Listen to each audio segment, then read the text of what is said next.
Hello everyone, welcome to perfection IAS. और perfection IAS के daily newspaper and editorial analysis में आपका फिर से स्वागत है। आज हम 12 अप्रैल का जो न्यूज़ है वो लेकर आपके सामने आए हैं।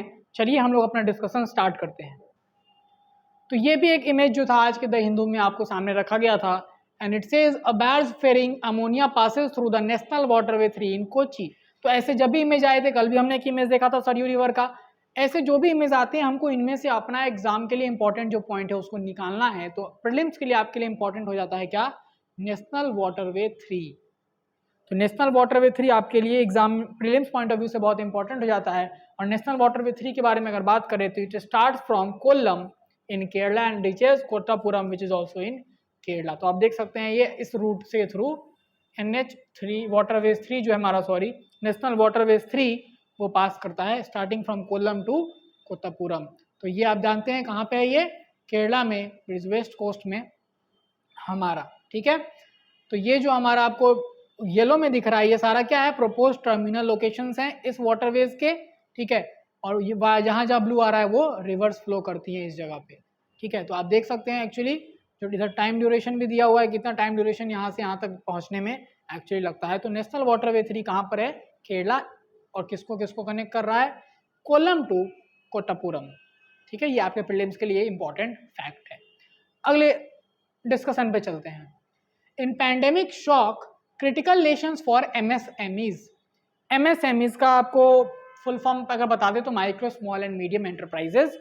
तो पैंडेमिक यानी कोविड के कारण जो पैंडेमिक आया उसके शॉक के लिए कुछ क्रिटिकल लेसन्स किसने लिए? MSMEs ने लिए हैं। इस बेसिकली आर्टिकल में एक्चुअली दिया है कि किस तरह से इम्पैक्ट पड़ा है किसका, पैंडेमिक का, किसके ऊपर? MSMEs के ऊपर। और एक्चुअली इसमें कुछ वे अहेड भी दिखाया गया है कि आखिर क्या किया जा सकता है कि MSMEs जो है वो एक्चुअली उनका रिवाइवल पॉसिबल हो पाए। तो अगर हम लोग बात करें सिलेबस की तो यूपीएससी में GS पेपर 3 के इंडियन इकोनॉमी सेक्शन में आएगा और BPSC में GS2 के सेक्शन 2 में ये क्वेश्चन आ सकता है MSME से रिलेटेड। एक्सपेक्टेड मेंस क्वेश्चन की बात करें तो MSMEs were hit most by the pandemic in India. Analyze and suggest how they can be revived. MSMEs जो है वो इंडिया में सबसे ज़्यादा हिट हुए थे किसके द्वारा? कोविड के द्वारा। इस चीज़ को एनालाइज कीजिए और फिर साथ साथ ये भी सजेस्ट कीजिए कि कैसे इनका रिवाइवल हो सकता है। तो हम लोग इस पूरे एडिटोरियल का समरी अभी आगे लिखेंगे। आप देख सकते हैं डीप इम्पैक्ट में कुछ फैक्ट्स यहाँ पे मेंशन किए हुए हैं। 90%, 53, 50, 29, ये सारा फैक्ट्स हम देखते हैं अभी इसको एक्चुअली क्या इम्पैक्ट हुआ था।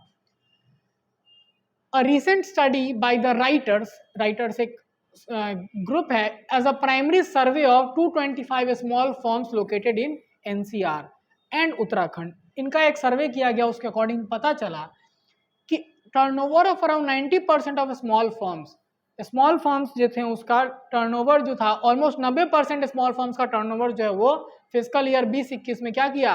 डिक्लाइन किया है। ठीक है, अराउंड 50 और डेटा क्या निकल कर आया है? 53% of firms face more than 50% decline in their turnover.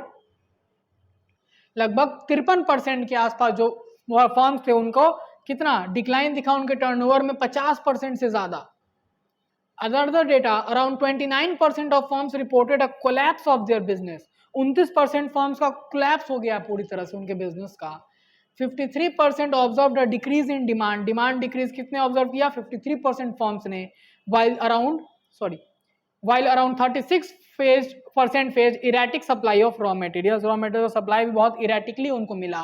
तो ये डेटा जो है वो इस पर्टिकुलर एडिटोरियल में एक्चुअली मेंशन्ड है।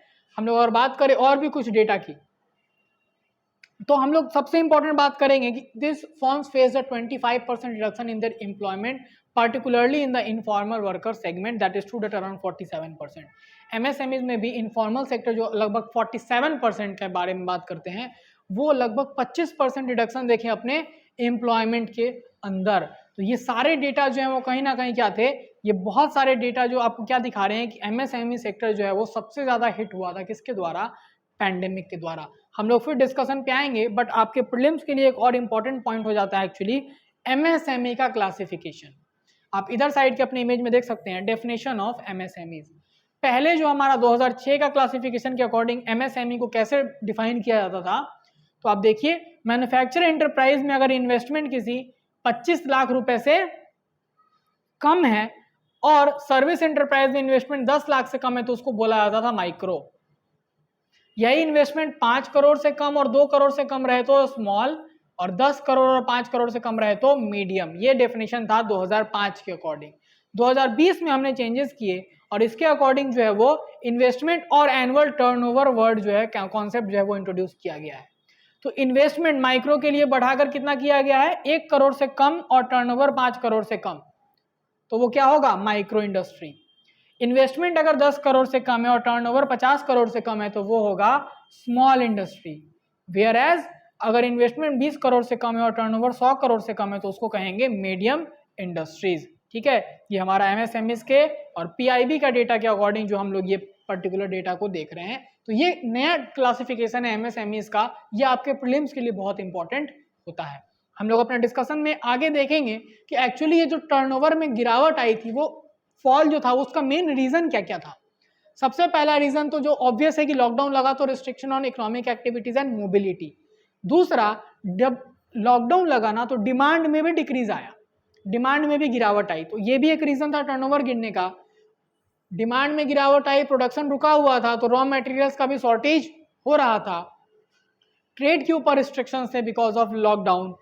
मार्केट्स का रिकवरी जो लॉकडाउन खुलने के बाद है वो बहुत स्लो रेट से हुआ, और अगर मार्केट खुल भी गया तो लेबर शॉर्टेज और पेमेंट डिले। लेबर शॉर्टेज क्यों, क्योंकि लेबरर्स, माइग्रेंट लेबरर्स उतनी हालत खराब देखने के बाद वापस से नहीं जा रहे थे अपने नई जगह पे, वो इसी जगह पर जहाँ के वो थे वहीं पर आकर वो कुछ ना कुछ करने लगे थे, तो लेबर शॉर्टेज भी हुआ और जो पेमेंट है वो डिले हो रहे थे। These were the main factors और reasons for the fall in turnover of MSMEs. आगे का रास्ता हम लोग, क्योंकि क्वेश्चन पूछ रहा है कुछ रास्ता भी बताइए, इस एडिटोरियल में आगे का कुछ रास्ता दिया हुआ है। First is in order to make the MSME sector resilient we propose the provision of emergency fund. Emergency fund का उन्होंने प्रपोजल दिया जिसका नाम उन्होंने कहा है uncertainty corpus fund for small businesses. Government इसको स्टार्ट कर सकती है just like public provident fund. इस फंड को it can be use to meet the financial needs of small firms during business uncertainties. Business uncertainties के time पे ये जो फंड है इससे वो पैसा यूज कर सकते हैं, और डेफिनेटली आप इस पैसे, इस फंड को क्या कर सकते हो, इसको लिंक करो उनके टर्नओवर से, जितना टर्नओवर होगा उसके अकॉर्डिंग वो लिमिट जो है वो प्रोवाइड करो, ताकि जितने अनसर्टेनिटीज आते हैं बिजनेस के साइकिल में उस टाइम पे ये लोग क्या करें, रिवाइवल या फिर ये लोग compete कर पाए, इनका कोलैप्स ना हो। तो पहला क्या हमने देखा, अनसर्टेनिटी कॉर्पस फंड। दूसरा, स्मॉल बिजनेस इंश्योरेंस स्कीम।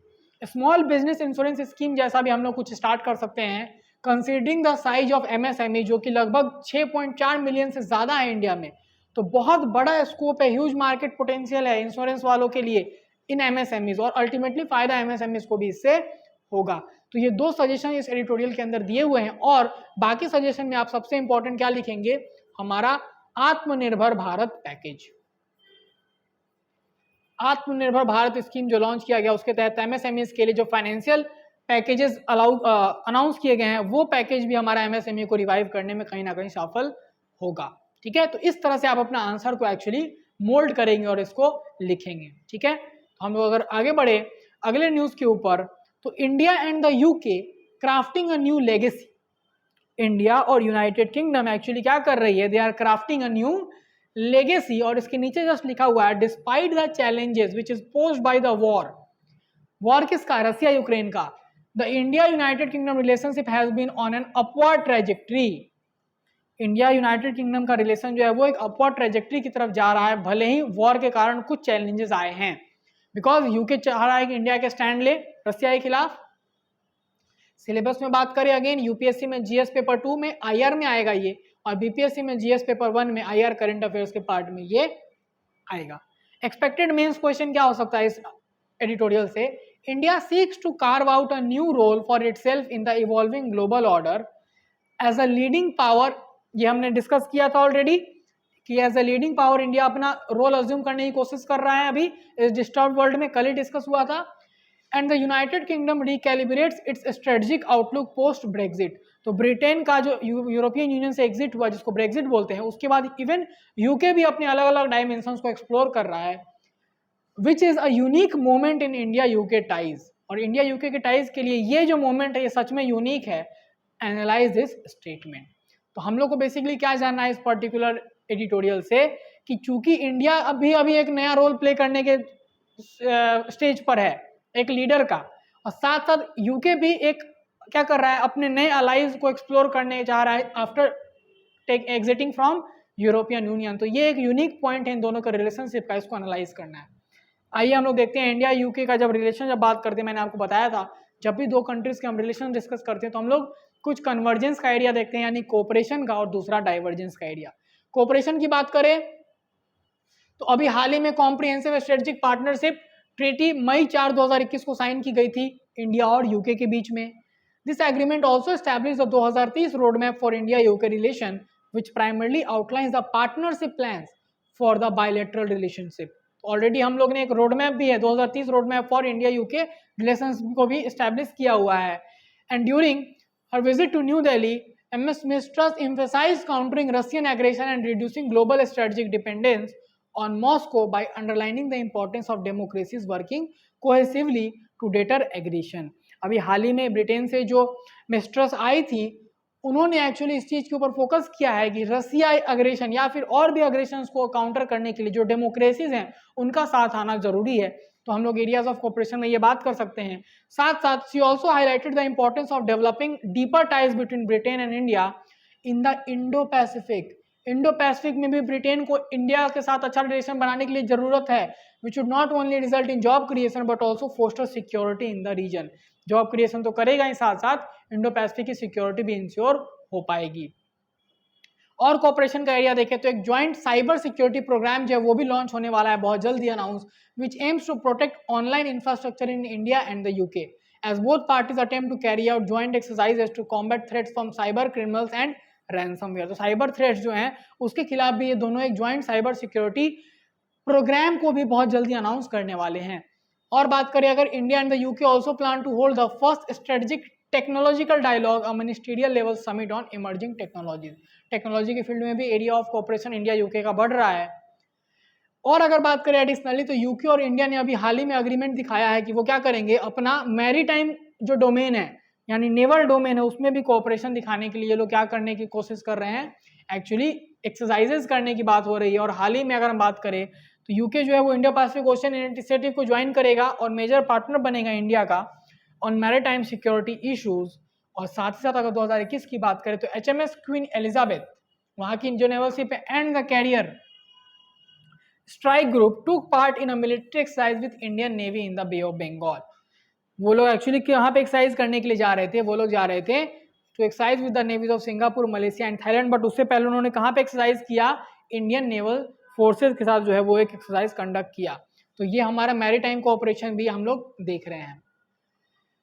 उसके बाद अगर बात करें 2021 में total trade between India and UK amounted to 13.11 billion US dollars. ठीक है, तो ये हम लोग देख सकते हैं। उसके बाद अगर और ट्रेड के ऊपर आप जानेंगे तो इंडिया जो है वो यूके का 15th लार्जेस्ट ट्रेडिंग पार्टनर है और यूके जो है वो इंडिया का 18th लार्जेस्ट ट्रेडिंग पार्टनर है, with manufacturing exports accounting for over 90% of India's export to the UK. तो मैन्युफैक्चरिंग एक्सपोर्ट जो है वो 90% हमारा कंसिडर किया जाता है, इस which consist of clothing, medicinal and pharmaceutical products. India has invested in 120 projects and created over 5,000 jobs in UK to become their second largest source of foreign direct investment only behind US। तो UK के लिए सबसे बड़ा foreign direct investment का source कौन है, US, और उसके बाद कौन है, इंडिया। तो ये जो है हमारा एरियाज ऑफ कोऑपरेशन इंडिया और यूके का जो है हम लोग बात करते हैं कि ये एक अपर ट्रेजेक्ट्री में जा रहा है, बट कुछ इश्यूज अभी भी हैं इंडिया यूके के रिलेशन में। कॉलोनियल एंगल, तो कहीं ना कहीं आपको मालूम है 200 ईयर से ज्यादा रूल करने का जो दाग है वो अभी आज के डेट में किसके ऊपर है, यूके के ऊपर आज भी है। And we still are waiting for an official apology from Britain. तो ये एंगल हमेशा इन दोनों के रिलेशन के बीच में कहीं ना कहीं कभी कभी आता है। पार्टीशन लेगेसी, कहीं ना कहीं पार्टीशन का भी जो प्लान है पूरी तरह से अगर हम लोग बात करें तो कहीं ना कहीं उसका भी एक एस्पेक्ट जो है वो इंडिया यूके के रिलेशन में देखने को मिलता है कि इंडिया का पार्टीशन जो हुआ उसमें कहीं ना कहीं ब्रिटेन का रोल बहुत ही क्रूशियल था। Recent attitude of Labour Party, हाल ही में जो लेबर पार्टी वहां की है उसका एटीट्यूड इंडिया के खिलाफ थोड़ा सा चेंज हो रहा है। आपको बता दें ब्रिटेन में जो है वो दो तरह की पार्टी होती है, लेबर एंड कंजर्वेटिव। ठीक है। लेबर एंड कंजर्वेटिव पार्टी जो होती है वो होती है यूके में, और हाल ही में लेबर पार्टी का रवैया जो है वो कहीं ना कहीं इंडिया के खिलाफ थोड़ा सा खटकने वाला स्टार्ट हुआ है, और इसके कारण जो इश्यूज हैं वो इंडिया यूके के रिलेशन में दिख रहे हैं। और ट्रेड बैरियर, ईयू से निकलने के बाद ब्रिटेन के साथ अभी हमारा फॉर्मल ट्रेड पैक्ट जो है वो अभी तक फॉर्मलाइज नहीं हो पाया है, we are still finalising that. तो इंडिया के और यूके का जो ट्रेड है, जो यूरोपियन यूनियन के रहते हुए बहुत अच्छा फ्लोरिश करता था, अभी ब्रेग्जिट के बाद ये एक्चुअली चैनल जो है वो फॉर्मलाइजेशन में और थोड़ा टाइम अभी लगने की संभावना है। तो ये सारे इश्यूज जो हैं वो हमारे किससे रिलेटेड हैं, इंडिया यूके के टाइज से रिलेटेड है। तो अल्टीमेटली आप इसको रोड अहेड में आप क्या सजेस्ट करेंगे कि इन चैलेंजेस के बावजूद इंडिया को जो एरियाज ऑफ कोऑपरेशन है उसको और स्ट्रॉन्ग करना चाहिए। इंडो पैसिफिक वाला एंगल सबसे इंपॉर्टेंट है, वो आपको मेंशन करना है कि इंडो पैसिफिक में सबसे ज़्यादा काम करने की जरूरत है इंडिया यूके को, क्योंकि वहाँ पे यूनाइटेड स्टेट्स भी मौजूद है।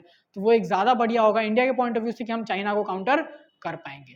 ठीक है, चलिए तो वे अहेड में unique moment as India seeks to carve out, वही जो क्वेश्चन था, the top leadership in the two nation remain committed to building a lasting partnership and in this process older issues like Pakistan have become marginal in the bilateral disclosure. New geopolitical realities demand a new strategic vision from both London and Delhi, and it's time to seize the moment. जो ये unique moment है इसको seize करो and to lay the foundation of a partnership that can respond adequately to the challenges of 21st century. Narrow interest को छोड़कर broader interest पे बात करेंगे, तब जाके ये इंडिया यूके का रिलेशन जो है वो एक्चुअली बहुत अच्छे लेवल पर चला जाएगा। तो I hope this particular discussion is over. चलिए आगे हम लोग बढ़ते हैं। तो यहाँ पे दो इमेज आपको दिख रहा है, एक तो आइडिया दैट जजेस अपॉइंट जजेस इज रॉन्ग से सीजेआई, और दूसरा 16 हैंग बाय अ थ्रेड इन त्रिकुट रोपवे।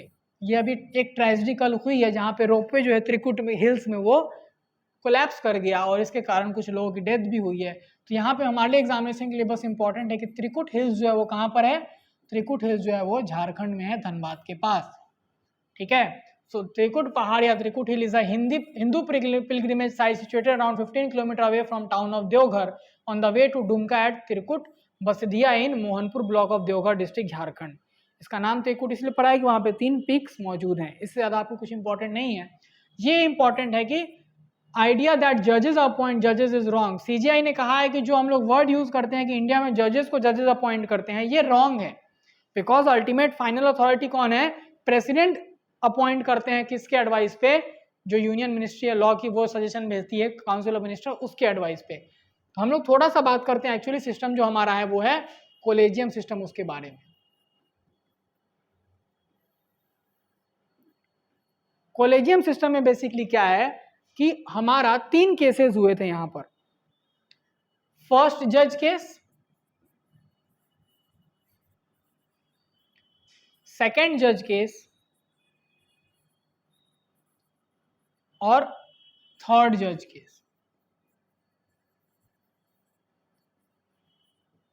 जजेस का अपॉइंटमेंट सुप्रीम कोर्ट में कैसे होता है इंडिया में, फर्स्ट जज केस में बोला गया कि सीजेआई जो होगा वो सुप्रीम कोर्ट के उन जजेस से कंसर्न करेगा जो प्रेसिडेंट जितना बताएंगे और उनके अकॉर्डिंग फिर अपॉइंटमेंट होगा। यहां पे बोला गया कि कंसल्टेशन, और प्रेसिडेंट फाइनल अथॉरिटी हो गया अपॉइंटमेंट की, कंसल्टेशन इज नॉट कंकरेंस। मतलब जो कंसल्टेशन कर रही है प्रेसिडेंट किन से, CGI and other number of जजेस से, वो कंसल्टेशन कंकरेंस नहीं है, मतलब प्रेसिडेंट का डिस्क्रिप्शन भी थोड़ा सा रह सकता है, यानी कि council of minister ultimately. Second जज केस में इसको रिवाइज करके बोला गया कि नो, जो अपॉइंटमेंट होगा सुप्रीम कोर्ट के जज का वो एक कोलेजियम के द्वारा किया जाएगा, जिसमें कौन होगा, एक सीजीआई और 2 सीनियर मोस्ट सुप्रीम कोर्ट जज।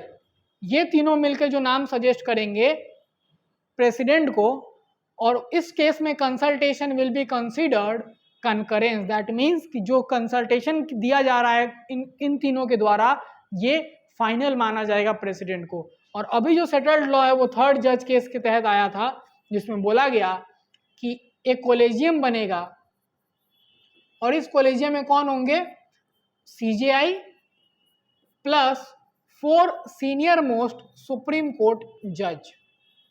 इन पांचों के द्वारा मिलकर जो है वो नाम सजेस्ट किसको भेजा जाएगा, लॉ मिनिस्ट्री को, और लॉ मिनिस्ट्री फिर इन नामों में से फाइनलाइज करके किसको भेजती है, प्रेसिडेंट को, and president is the final authority again to appoint जजेस। तो इंडिया में जो जजेस का अपॉइंटमेंट का सिस्टम है उसको कोलेजियम सिस्टम जिसे जानते हैं, और ultimate appointing authority definitely president है। लेकिन ये क्वेश्चन इसीलिए उठता है क्योंकि जो नाम फाइनलाइज किया जा रहा है, कोलेजियम का मेंबर कौन है, जजेस खुद हैं। तो इसीलिए हमेशा कॉन्टेक्स्ट यूज किया जाता है कि जजेस अपॉइंट जजेस इन इंडिया, और इसी को लेकर सीजीआई ने एक रिमार्क दिया है। तो हमारे लिए ये जानना जरूरी था कि एक्चुअली अपॉइंटमेंट कैसे होता है।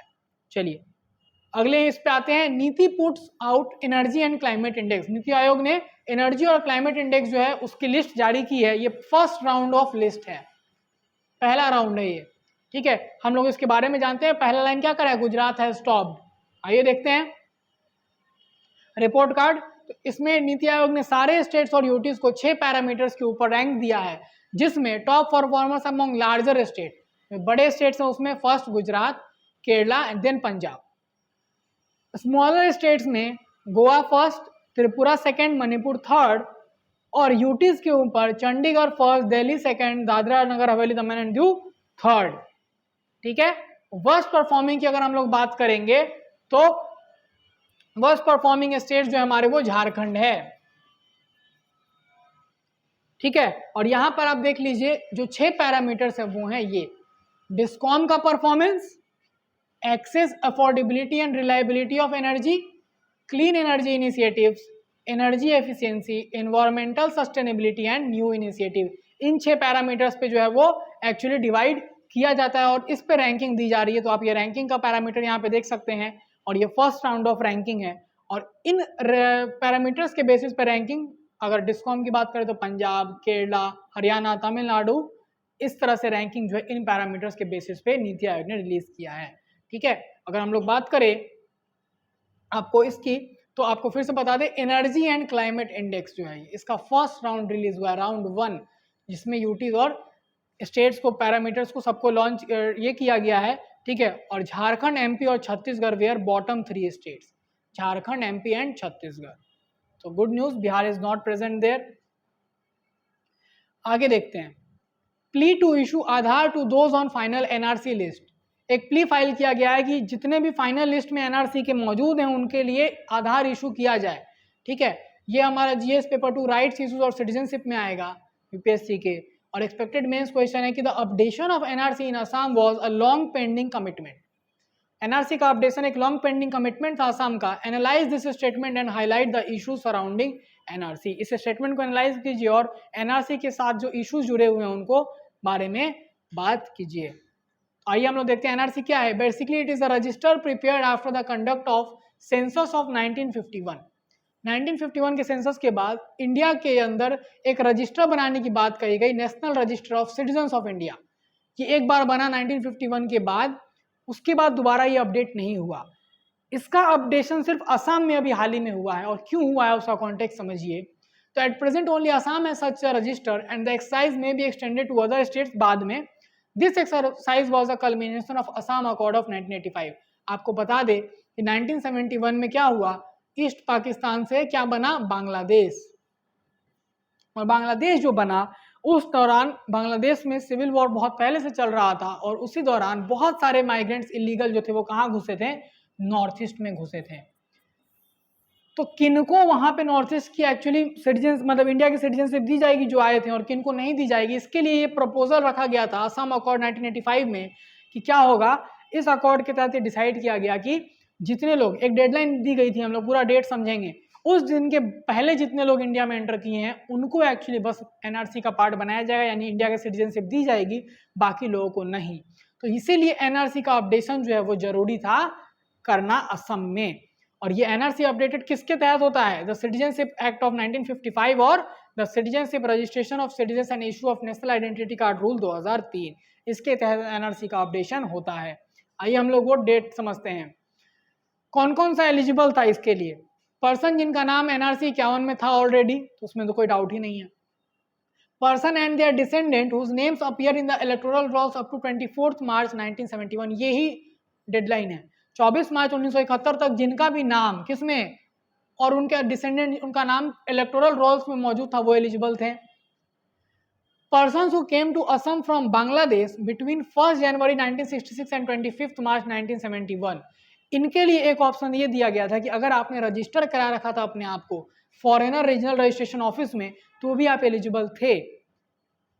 उसके बाद all Indian citizen including their children and descendant who have moved to Assam इस समय के बाद would be eligible for inclusion in the updated NRC on adducing providing satisfactory proof of residence in any part of the country।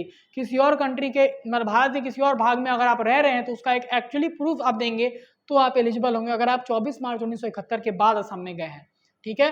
और person who can provide any of the admissible document issue to 25 March 1971 वो भी eligible थे। किसके लिए? NRC में updation के लिए। तो ये कट ऑफ डेट्स थी जिसके बाद एनआरसी का अपडेशन जो है वो पॉसिबल हो पाया था, and this was the eligible criteria.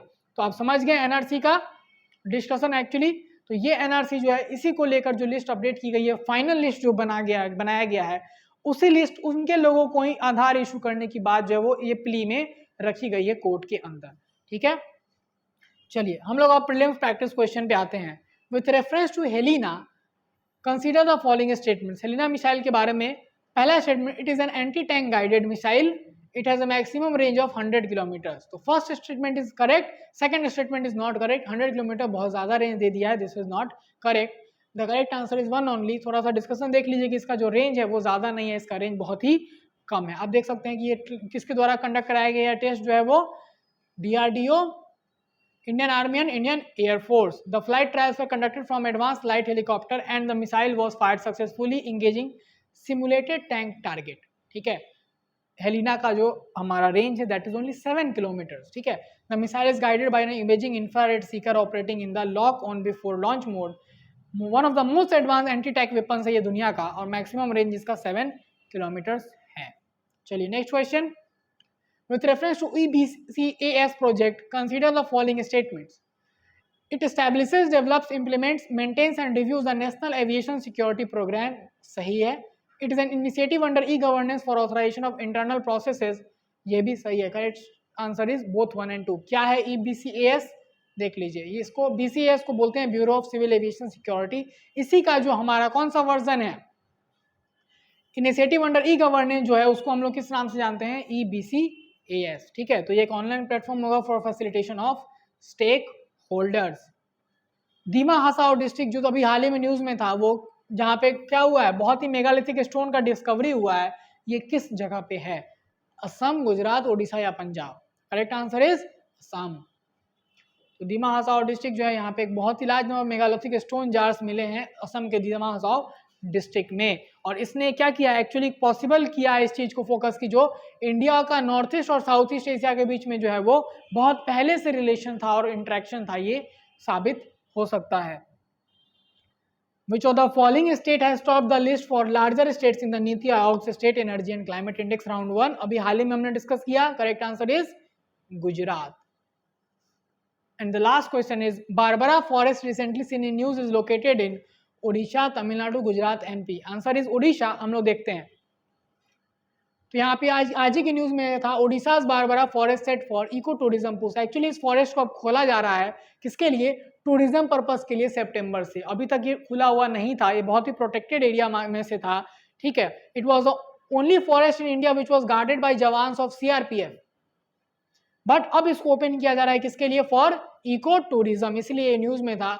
Barbara forest कहाँ पे है, उड़ीसा में है। तो ये था आज का हमारा editorial and news discussion. I hope हम आपको ये समझ में आया होगा। कल के हम फिर डिस्कशन के साथ आपके साथ फिर से जुड़ेंगे। Thank you so much.